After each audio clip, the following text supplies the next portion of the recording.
He got lost in the desert, and now the Apache queen demands that he give her an heir. John had always been drawn to adventure. The idea of traveling alone across unknown lands, facing challenges, and discovering hidden secrets excited him more than anything else in his life. He had read countless books about explorers and travelers, but he had always felt that reading about adventure was not enough. He wanted to experience it himself, to feel the sun burning on his skin, the sand slipping beneath his feet, and the thrill of uncertainty in every step he took. So one bright morning, with a small backpack filled with essentials, a map, and a determined heart, John left the comfort of his small apartment and set out for the desert. At first, the journey felt easier than he expected. The desert seemed calm in the morning light, with soft golden sand stretching endlessly into the horizon. A gentle breeze cooled his face, and he smiled at the thought of being alone with nature. He walked steadily, feeling confident in his ability to survive and navigate. Birds occasionally flew overhead, and the distant mountains seemed like friendly giants watching over him. But the desert was not as forgiving as it seemed at first glance. As the day progressed, the sun rose higher and hotter, burning everything it touched. The air became dry and heavy, making it difficult to breathe. John felt the sweat dripping down his back, soaking his shirt, but he tried to ignore it, believing he was strong enough to endure. His water bottle felt lighter with each sip, and a subtle fear began to creep into his mind. He realized he was not just walking, he was fighting against the desert itself. By midday, the sun was blazing without mercy. The sand beneath his boots was now scorching, forcing him to lift his feet quickly with every step. His mouth was dry, and his throat burned like fire. Every shadow he could find became a precious refuge. He tried to follow the path he had marked on his map, but the shifting sands had erased every trace of tracks and trails.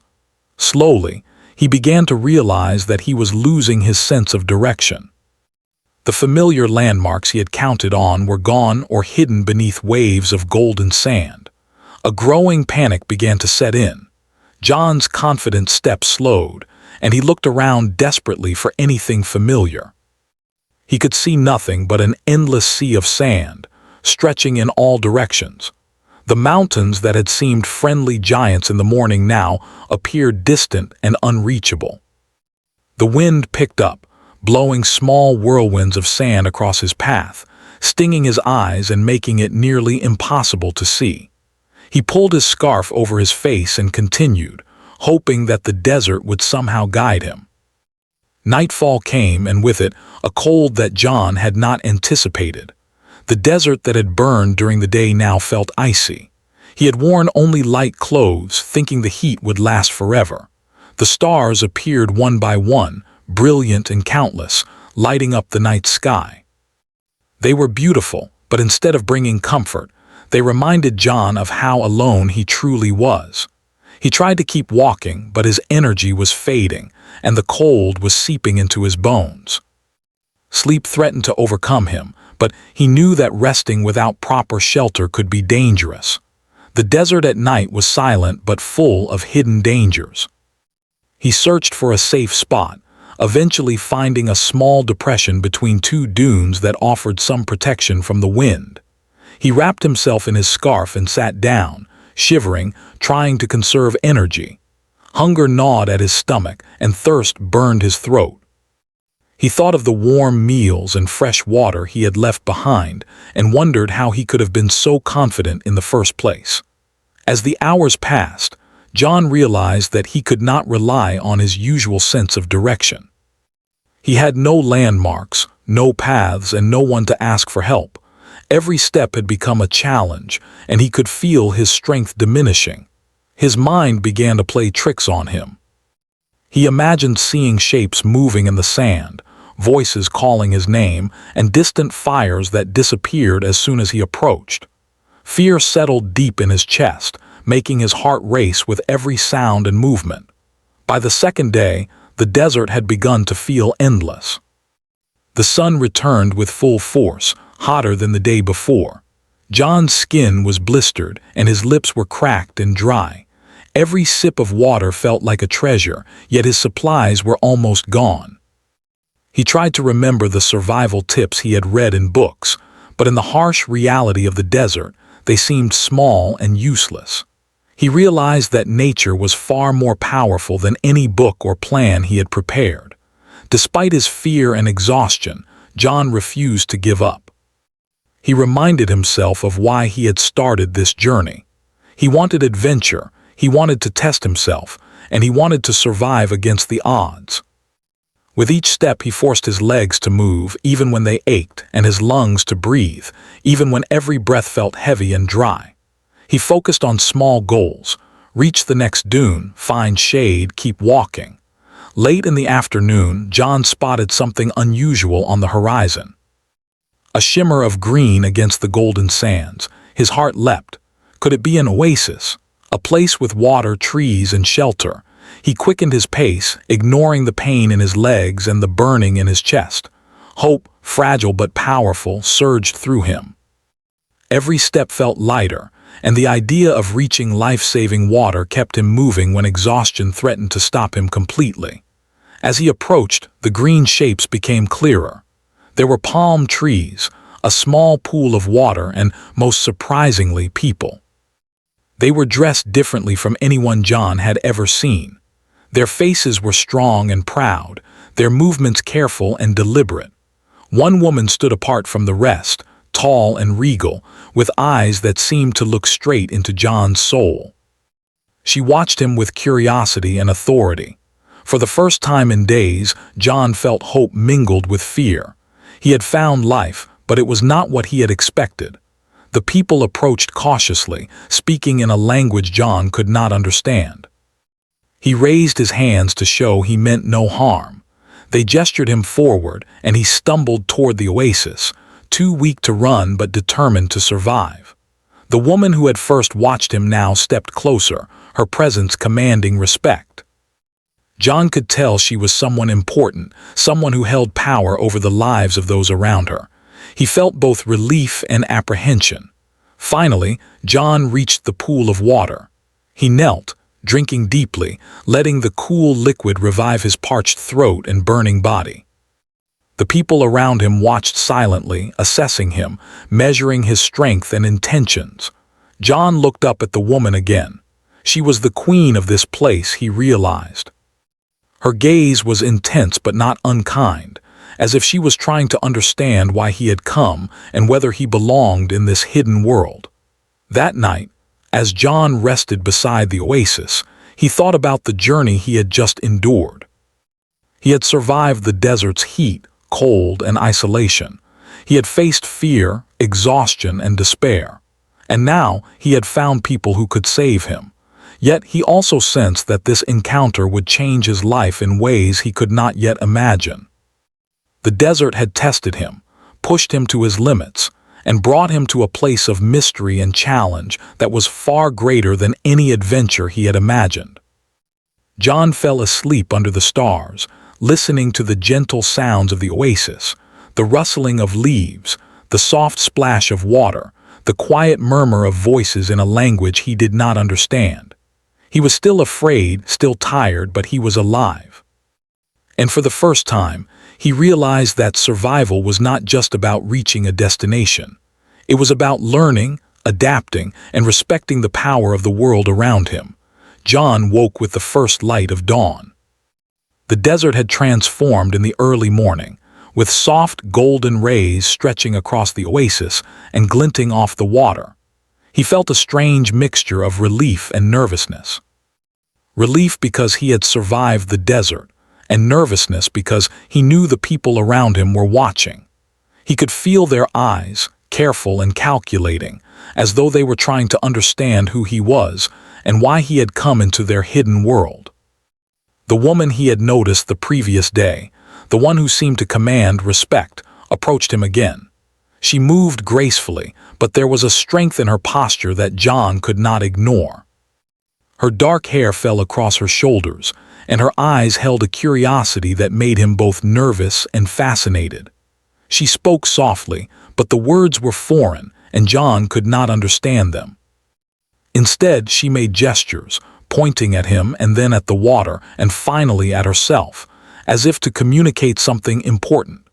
John realized that he had no choice but to try to communicate without words. He nodded, trying to show respect, and gestured toward the water and his empty stomach. The woman's expression softened slightly, and she motioned for him to follow her. John hesitated, but his exhaustion and curiosity made him comply. He walked behind her, careful to show no fear, and noticed the small village hidden among the trees of the oasis. Huts were made of wood and palm leaves, simple but sturdy, blending perfectly with the surrounding environment. Smoke rose gently from some of them, suggesting cooking fires and daily life.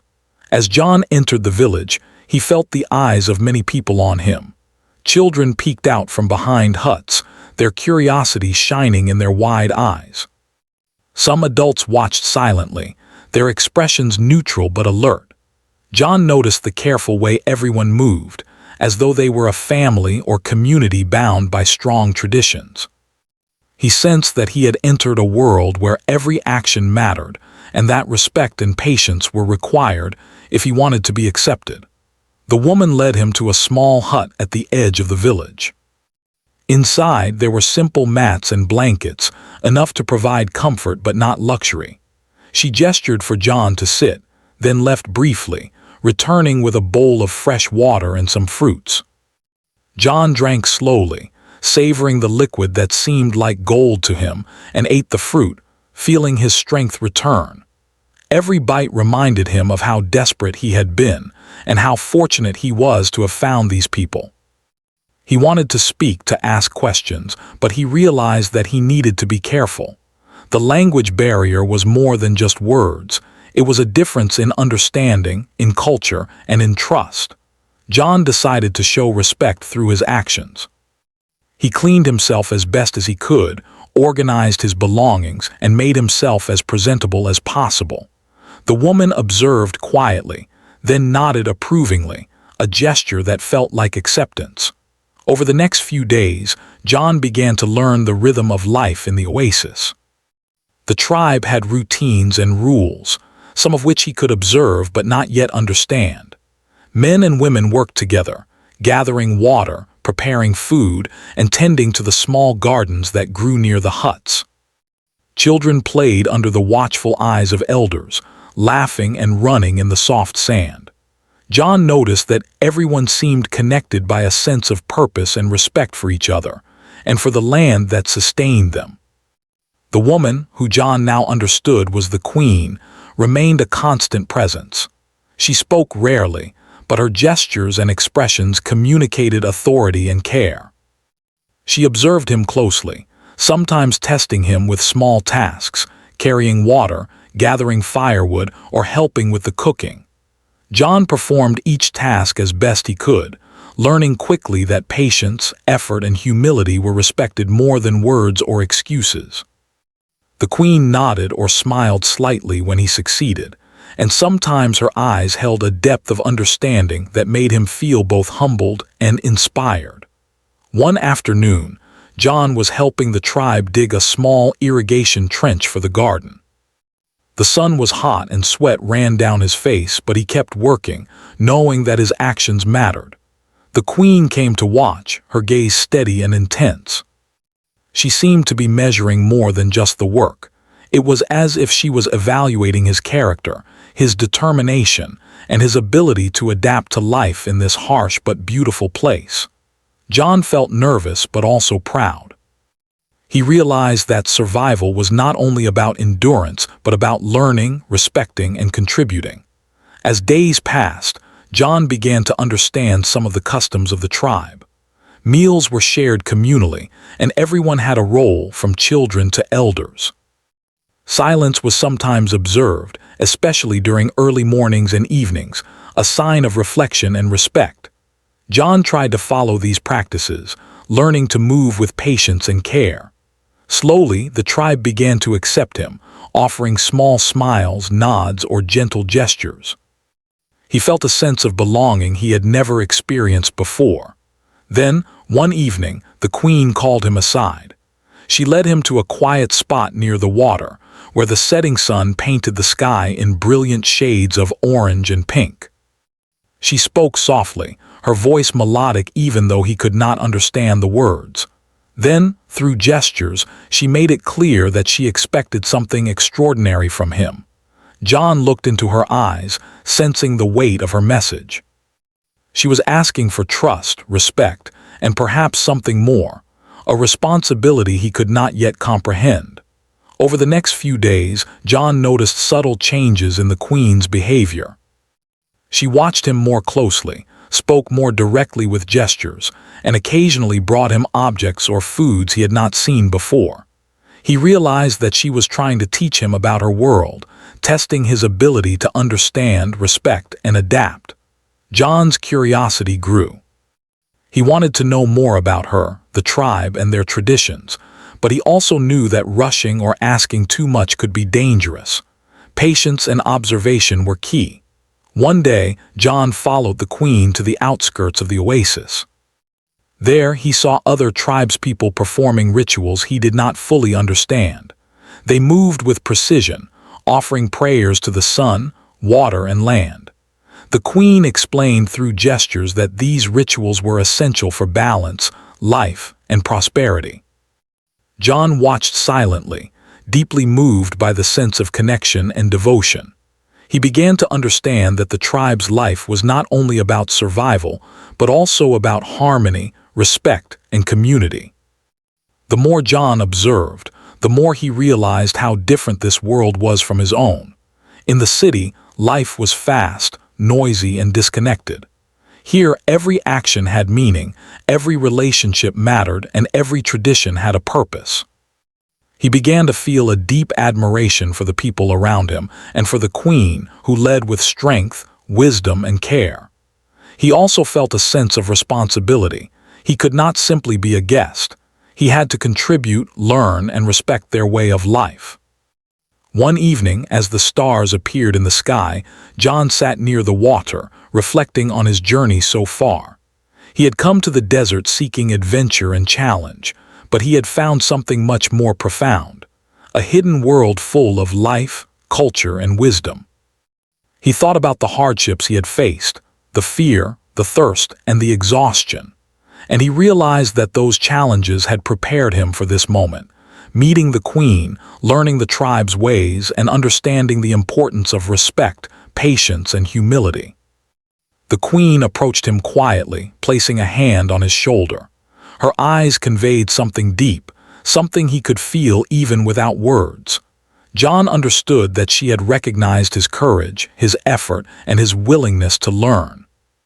He also sensed that she had expectations, responsibilities that would soon become clear, responsibilities that might challenge him in ways he could not yet imagine. Despite the uncertainty, John felt a growing connection, not just with the queen, but with the tribe and their way of life. By the end of part 2, John had begun to feel at home in the oasis, though he remained aware of the challenges ahead. He had survived the desert, learned to communicate without words, and started to understand the rhythms and traditions of the tribe. But most importantly, he had encountered the queen, not just a leader, but a person of strength, wisdom, and complexity. Their interactions had opened a door to a world he had never known, and he realized that his journey was only beginning. The desert had brought him to life, but the queen and her tribe would teach him what it truly meant to survive, respect, and belong. As the days passed, John felt himself growing stronger, more capable, and more connected to the tribe. The desert had tested his body and spirit, and the oasis had begun to feel like a small world of safety and learning.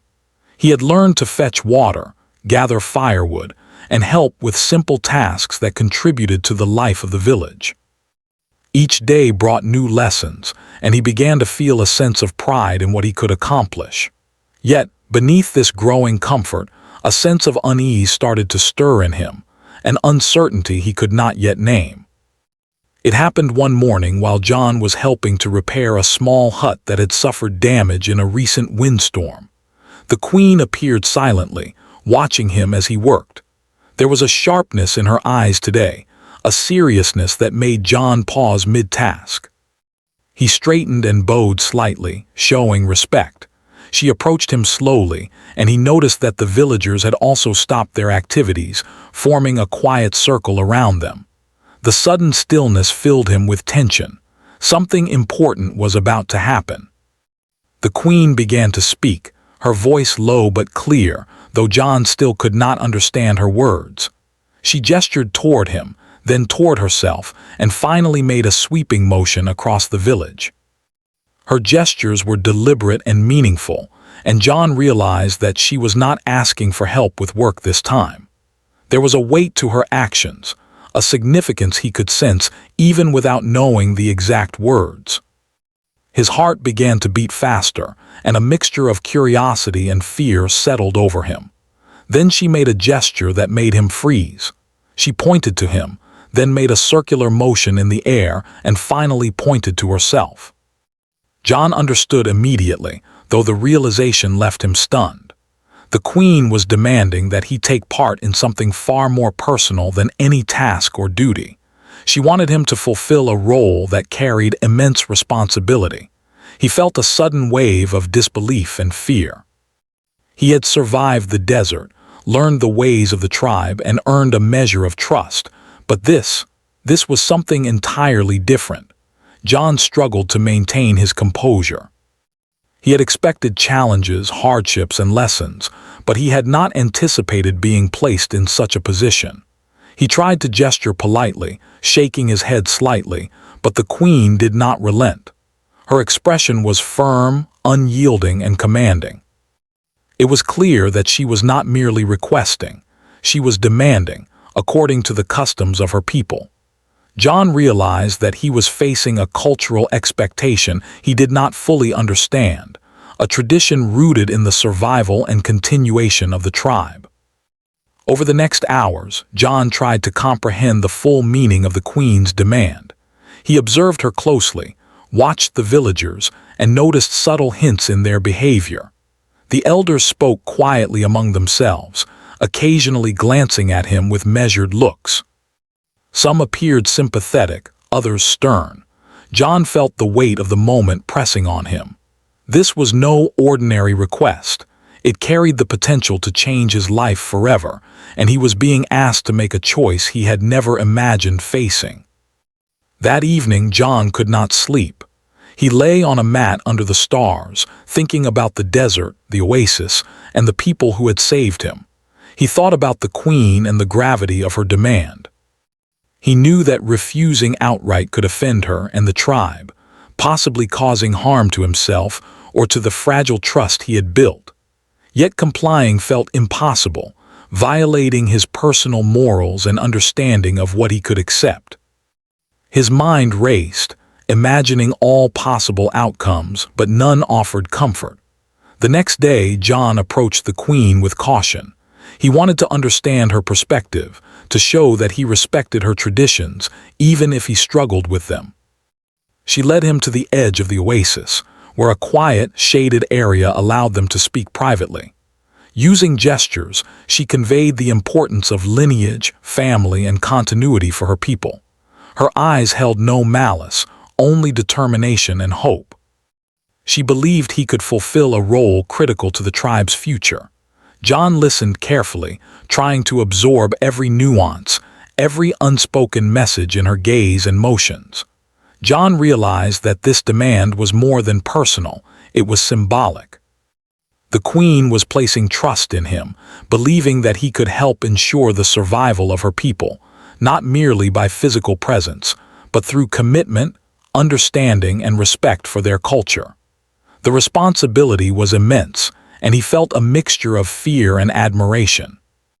He admired the queen's courage, her clarity of purpose, and her leadership. Yet he also felt trapped between his conscience and the expectations placed upon him. Over the following days, John began to observe the tribe more carefully. hoping to gain insight into what the queen truly desired. He saw the care with which they nurtured children, the rituals that honored their ancestors, and the attention they gave to each member's role in the community. He realized that the queen's demand was not born of whim or desire. It was rooted in necessity, tradition, and the deep hope for continuity. Understanding this did not make the request easier, but it gave him perspective. He saw that any decision he made would not just affect him, but the entire tribe. John began to struggle internally, weighing his options carefully. He could not deny the respect he had developed for the people who had saved him, nor could he ignore the responsibilities inherent in the queen's demand. He tried to find alternative ways to honor the tribe and the queen without violating his own principles. He spent hours thinking, observing, and reflecting. The desert, which had once been a place of danger and challenge, now felt like a teacher, guiding him toward patience, understanding, and careful decision-making. The queen noticed his contemplation and seemed to understand his struggle. She did not press him, but she remained vigilant, her gaze a constant reminder of the importance of his choice. Occasionally, she would perform small acts to involve him in the life of the tribe, sharing meals, teaching customs, or explaining rituals through gestures. These acts were not simply demonstrations of power. They were invitations to understand, to connect, and to participate meaningfully. John appreciated her approach, realizing that leadership was not just authority, but guidance and teaching. One afternoon, John sat with a wise elder, seeking counsel. The elder spoke through gestures, using stories and examples of past leaders and travelers who had faced similar challenges. He emphasized the importance of respect, communication, and careful action. John listened intently, learning that the tribe valued honor and intention over mere compliance. The elder's words offered comfort, suggesting that his role did not have to be blind obedience, but thoughtful engagement. He realized that even in this strange and challenging situation, there was a path forward that respected both him and the tribe. Despite this guidance, the weight of the queen's demand remained heavy. John often felt restless at night, staring at the stars and wondering how he could reconcile his morals with the expectations placed upon him. The desert's harsh lessons had prepared him for survival, but the queen's request required emotional strength, cultural understanding, and moral courage. He felt as though he were being tested on every level: body, mind, and spirit. As the days passed, John began to notice subtle shifts in the tribe's behavior toward him. Some members offered quiet support, small gestures of encouragement, or smiles of approval. Others remained reserved, watching carefully for signs of his intentions. He understood that his decisions would influence the tribe's trust, respect, and harmony.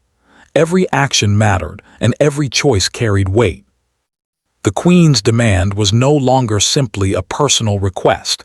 It had become a reflection of his character, values, and willingness to engage with a world he had barely known.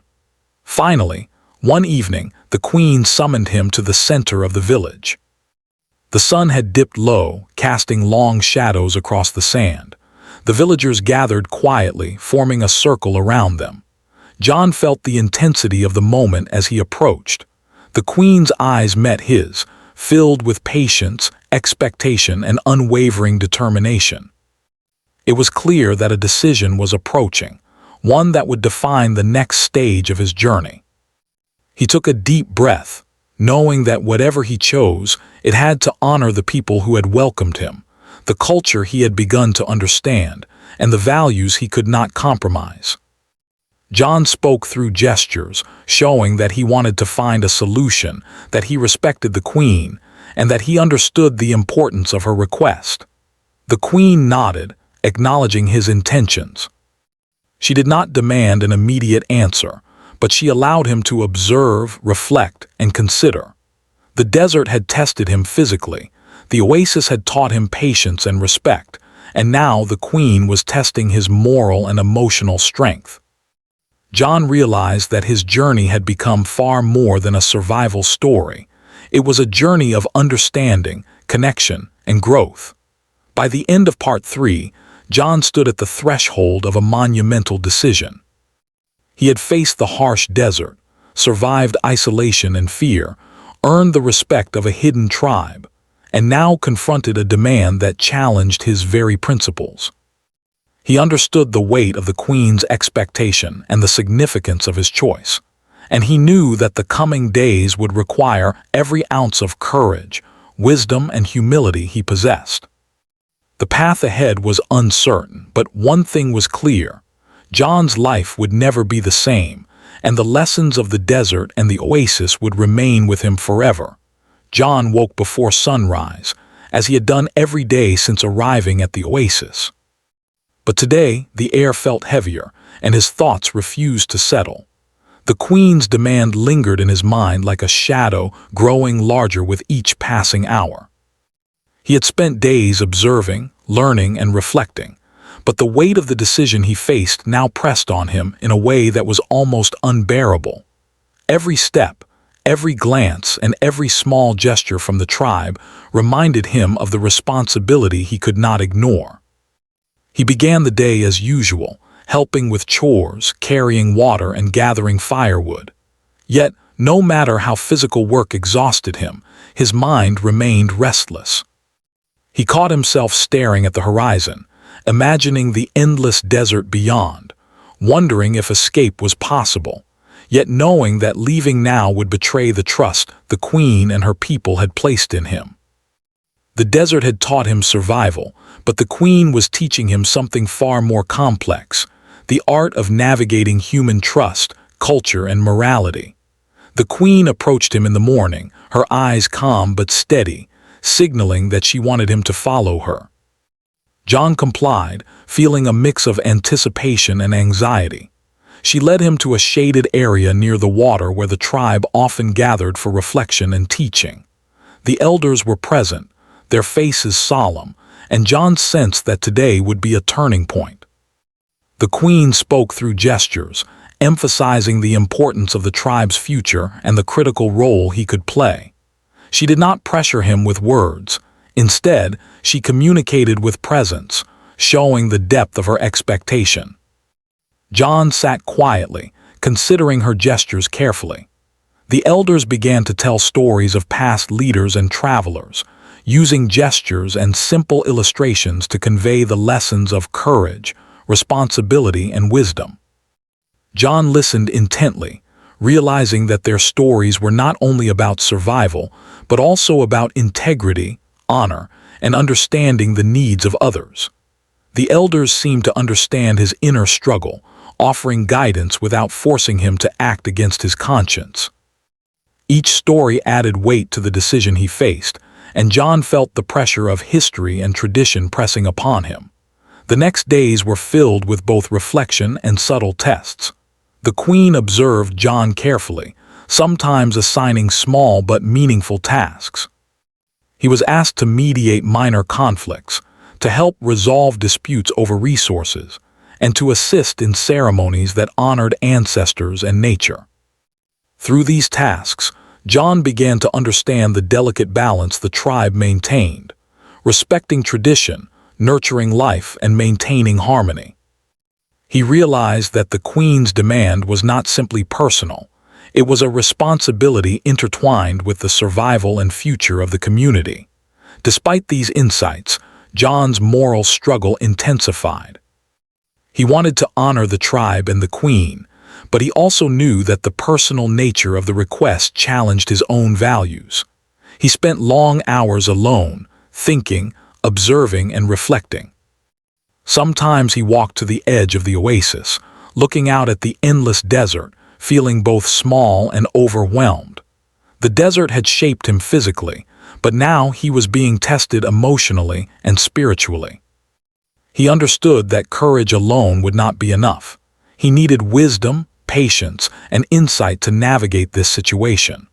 One afternoon, John decided to speak with the elder who had first offered him guidance. Through gestures and shared activities, he conveyed his confusion and concern. The elder listened patiently, nodding occasionally, then responded with a story of a traveler who had faced a similar dilemma.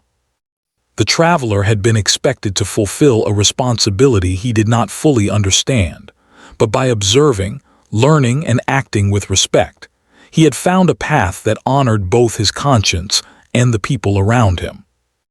John absorbed the story, realizing that he might be able to find a solution that respected both himself and the tribe. As days passed, John noticed the queen observing him in ways that were subtle but powerful.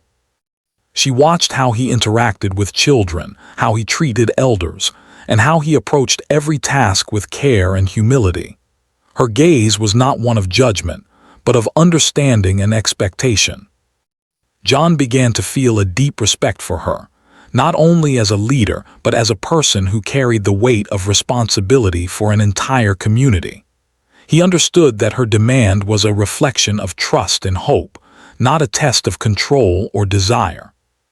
The moral dilemma weighed on him constantly. John began to see the queen not as a figure of authority alone, but as someone carrying the hopes of her people. The children he saw learning from her, the elders seeking her guidance, and the harmony of the community all depended on her leadership. He realized that whatever choice he made, it would have far-reaching consequences. He felt both admiration and fear, knowing that he had become a part of something much larger than himself. One evening, the queen brought John to a small ceremonial space near the water. The villagers had gathered quietly, their faces serious but respectful. She gestured for him to sit, then performed a series of actions that symbolized trust, responsibility, and the connection between the tribe and its leaders. John watched closely, feeling the gravity of the moment. He understood that this was a test, not of obedience, but of insight, respect, and integrity. He needed to show that he could make decisions thoughtfully, honor tradition, and care for the community without losing himself in the process. John spent the night reflecting deeply. He thought about the desert, the oasis, and every challenge that had brought him to this point. The hardships had built his resilience. The tribe had taught him patience, respect, and the value of community. He realized that the queen's demand was not simply a request, it was a responsibility, a bridge between the survival of the tribe and his own moral compass. He understood that he could not act impulsively, yet he also could not ignore the trust placed in him. The following days were filled with quiet observation and learning.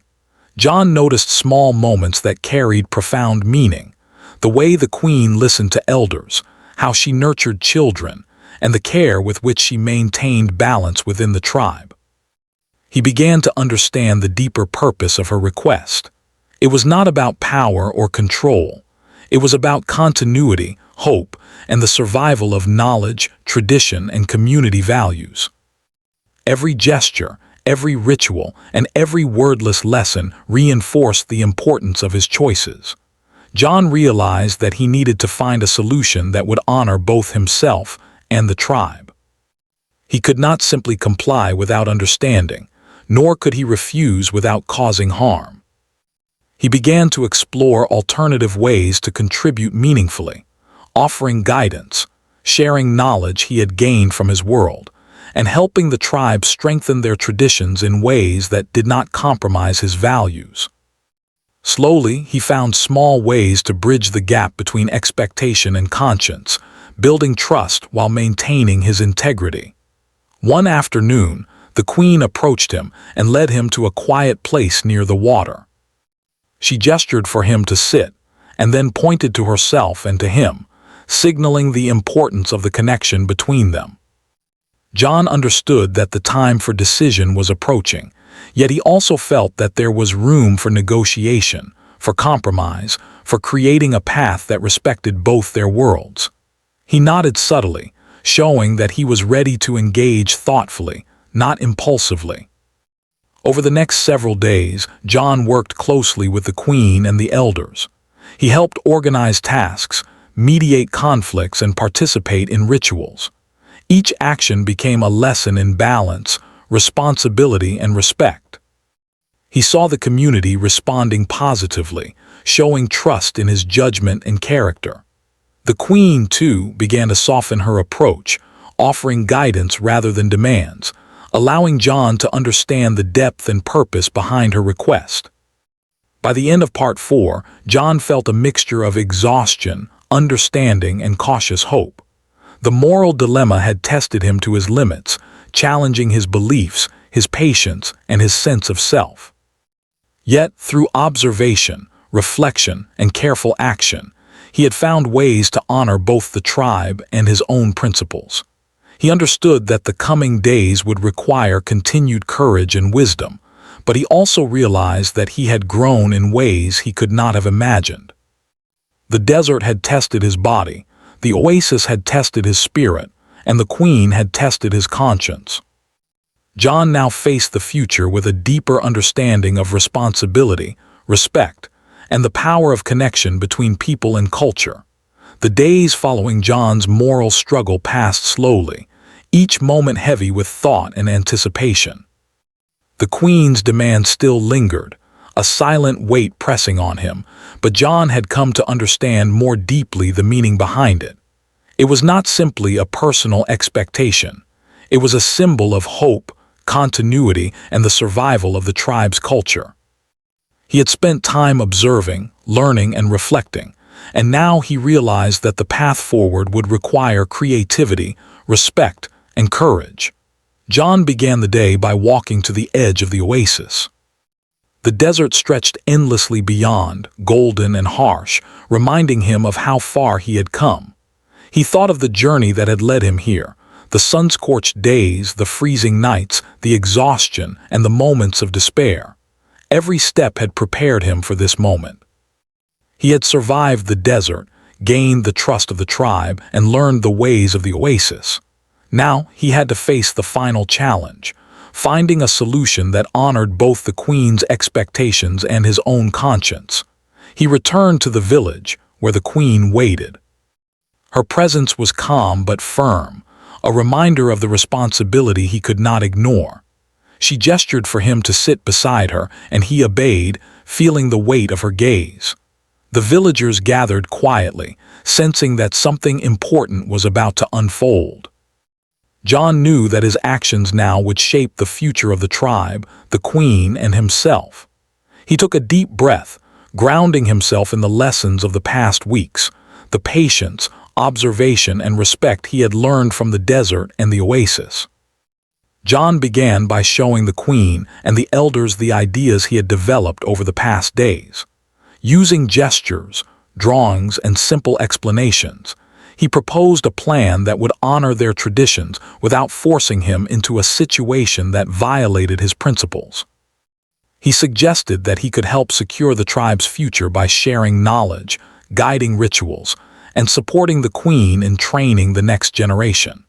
His goal was to provide continuity, mentorship, and wisdom rather than fulfill the literal demand of an heir.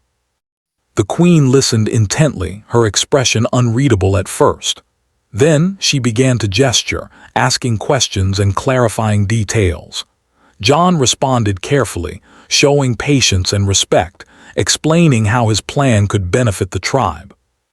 The elders observed quietly, occasionally nodding or offering small suggestions. Gradually, John noticed subtle signs of approval. The queen's eyes softened, and the elders began to smile. His heart lifted slightly, realizing that a path forward was emerging, one that could honor both his values and their traditions. Over the next several days, John worked tirelessly to implement his plan. He assisted in rituals, helping the tribe understand the meaning behind each gesture, song, and offering. He shared stories of the desert and his experiences, drawing lessons that connected with the tribe's own history. The queen watched closely, guiding him and providing feedback through gestures and expressions. Slowly, John felt a sense of accomplishment and belonging, knowing that he was contributing meaningfully while respecting his own limits. One afternoon, John led a small ceremony by the water, demonstrating a symbolic act of continuity for the tribe. He guided the villagers in offering blessings to the land, their ancestors, and future generations. The children participated, learning through observation and gentle instruction. The elders nodded in approval, their eyes filled with pride and understanding. The queen, standing at the center, watched John with a look of admiration and gratitude. It was a moment of connection, trust, and shared purpose, a bridge between their worlds. As the days turned into weeks, John's role within the tribe grew more defined. He became a mentor and guide, helping the queen and the villagers prepare for the future. He assisted in teaching younger members essential skills, shared knowledge from his own world that could aid in their survival, and ensured that traditions were preserved with respect. He felt a deep sense of fulfillment, knowing that he had found a way to contribute meaningfully without compromising his values. Despite the progress, John never forgot the weight of the initial demand. It had challenged him morally, emotionally, and spiritually. He had faced fear, uncertainty, and pressure, yet he had found a path that honored both himself and the tribe. This experience had transformed him, teaching him lessons about responsibility, respect, and the importance of understanding different perspectives. He realized that true courage was not simply surviving the desert, but navigating the complex landscape of human expectation with integrity and wisdom. The queen continued to observe him, sometimes testing his judgment with small tasks or questions. Each time, John approached these challenges with patience, thoughtfulness, and humility. He learned to read the subtle cues of the tribe, understanding not only their words and gestures but their values, hopes, and fears. Over time, he gained the trust and respect of every member of the community, from the children to the elders. His presence became a source of guidance and stability, bridging the gap between tradition and adaptation. One evening, as the sun set and the sky turned brilliant shades of orange and pink, the queen led John to a quiet spot by the water. She gestured for him to sit, then placed her hand on his shoulder, a gesture filled with meaning. John felt a sense of peace and understanding. He realized that the queen no longer viewed him as an outsider or simply as a solution to a demand. She saw him as a partner, a guide, and someone who had earned the trust and respect of her people. In that moment, John understood that he had successfully navigated the challenge, honoring both himself and the community. The villagers gathered around, sensing the significance of the moment.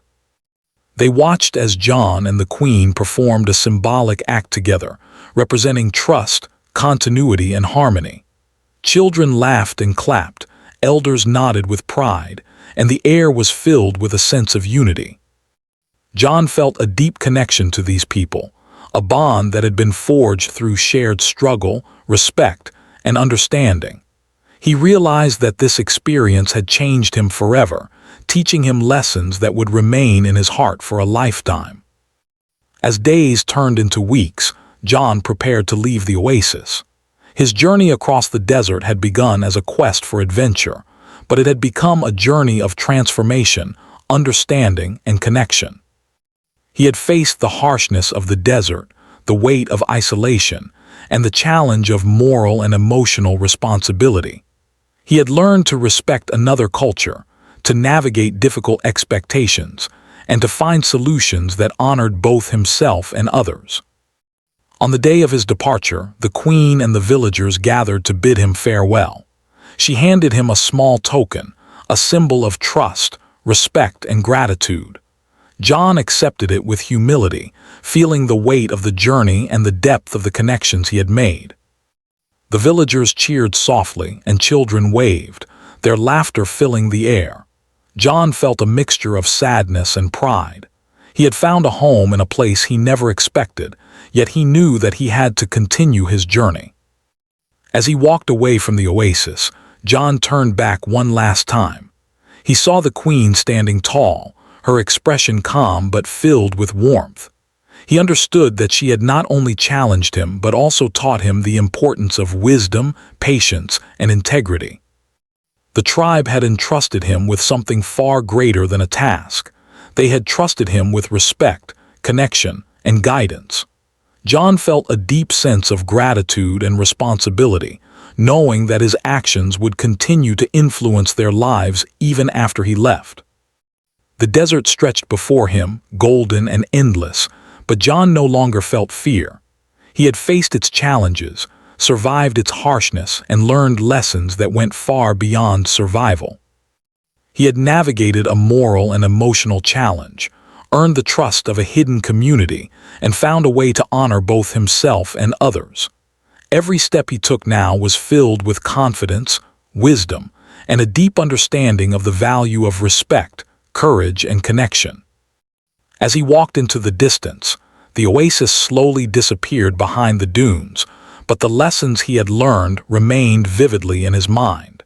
He knew that the experience had transformed him, preparing him for any challenge the world might present. The Queen's demand, once a source of fear and uncertainty, had become a catalyst for growth, reflection, and understanding. John realized that true adventure was not only about exploration or survival, but about the journeys of the heart, mind, and spirit. By the time he reached the edge of the desert, John felt a sense of completion. He had faced fear, navigated moral dilemmas, and built meaningful connections. The Queen and her tribe had become a part of his life, and the lessons he had learned would guide him forever. The desert had been harsh, the oasis challenging, and the Queen demanding, but together these experiences had shaped him into someone stronger, wiser, and more compassionate. John took a deep breath, feeling the sun on his face and the wind on his skin. He looked back once more, a final glance at the oasis and the community that had welcomed him. He smiled, knowing that while his journey in the desert had ended, the lessons, connections, and memories would stay with him forever. He walked forward, ready for whatever adventures awaited, carrying with him the wisdom, courage, and respect that the desert, the oasis, and the Queen had taught him.